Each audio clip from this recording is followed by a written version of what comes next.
So in this video, we're going to learn about what an arrow function is. And an arrow function is simply another way of writing a function in JavaScript.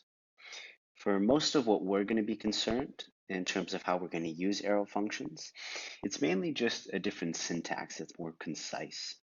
There's some nuance around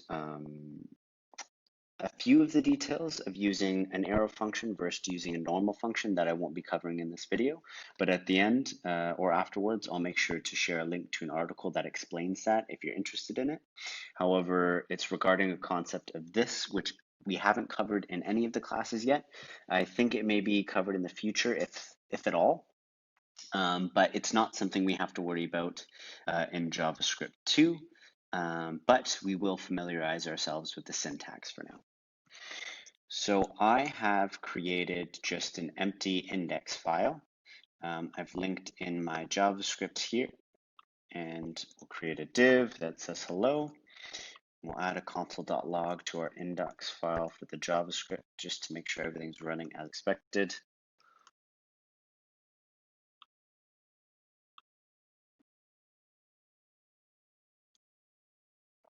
And it looks like that is the case.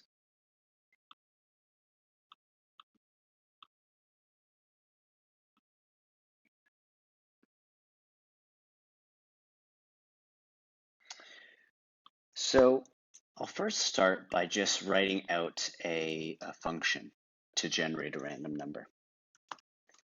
So if we create a function, we give it a name, random number. It's going to take no arguments, and then from that, we're going to return a math.random. So this is nothing new. This is something we've seen before. We've written this type of function in JavaScript 1.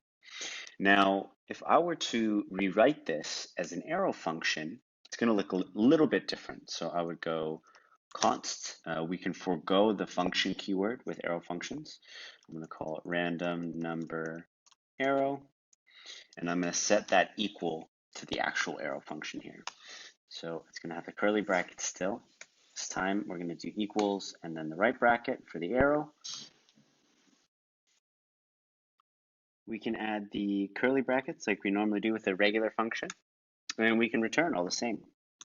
So we just return math.random, same. So obviously the outputs are going to be different, but we can log out both functions and see what we get just to make sure we get at least a similar output.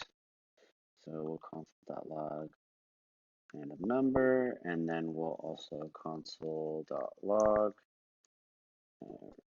random number arrow. There we go.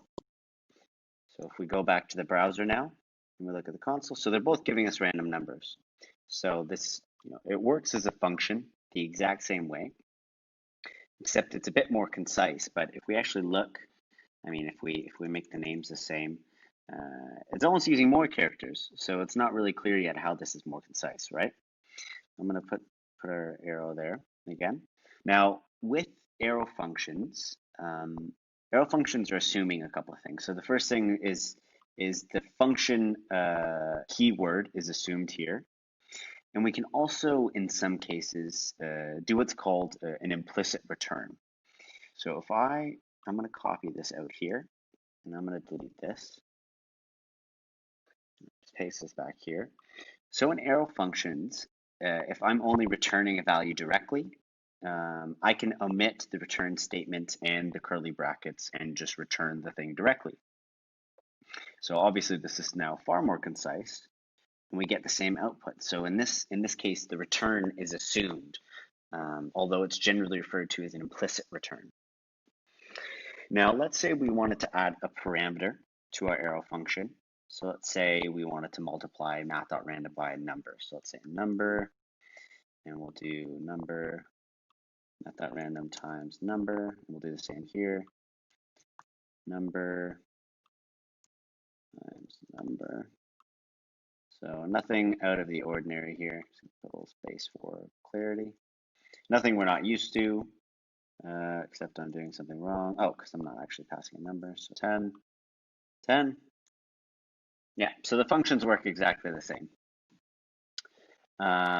With arrow functions, however, what we can do is we can omit the parentheses around the argument if we're only using one argument. So if we save that there, so now suddenly we've just got number, return, we've got the number argument and we're returning math.random times number. So not much different, aside from the fact that the parentheses are missing there. And we get same again. If we wanted to add a second argument though, let's say we wanted to do, I don't know, a name, you can see suddenly the syntax highlighting already breaks. At that point, we'd have to add the parentheses back in. And the same is true as if we had no arguments at all. We can't have an arrow function without the parentheses there. Only when we have one argument can we omit the parentheses. Although my personal preference, I always keep the parentheses in. I think they're nicer for readability, but to each their own. Now, I want to show a quick example where arrow functions can be particularly useful, at least for readability. I think generally speaking, looking at this code, there's not too much of a difference here. Obviously, it's nice to have more concise code, but I always advocate for readability and maintainability because at the end of the day, when you're coding your projects, right now, you're just coding for yourself. But when you're working in a production environment, you're coding for other people because ultimately someone else is probably going to have to maintain your code. So you want to make sure the code you write can be understood by others, it's maintainable, it's readable, above all else. So let's go back to what we were doing in the previous class with creating event listeners. So I'm going to add a button to my index file here. Button, click me, and then we'll give it an ID of, so let's just query it by the tag because we're only going to have one button for now. We can do whatever we want. Document query selector. We're going to select that button. So now once we've got that, const button equals document.query selector, and we're selecting our button. Now I'm going to go ahead and add an event listener on our button. So button.event add event listener. And for buttons, usually it makes sense to listen for the click. And then remember how we can pass arguments, functions as arguments. And in the second argument of an add event listener, it's a function. So I'll type that out here, function on click, that, and then we'll just console.log clicked the button. So let's just make sure that works as we expect here. Click me, click me, click me. Okay, so that works. Now, what I like about arrow functions in this case here is we can actually remove most of this code and make it basically into one line now. So functions, I'm not sure if this was covered in JavaScript 1, but you can do what's called an anonymous function, which means it's a function with no name. In the context of an argument, that's usually helpful because it's not always important to have a name for the function, and we can see that that works just the same. And arrow functions inherently are anonymous, right? So when we look at this function here, the variable name is random number, and it's just that we happen to be saving a function as the value of that variable. That's a bit of a weird concept to get your head around, but as you continue to build on your knowledge and use functions in more complex ways, it'll start to make sense over time. But let's go ahead and convert this function here, this anonymous function, to an arrow function.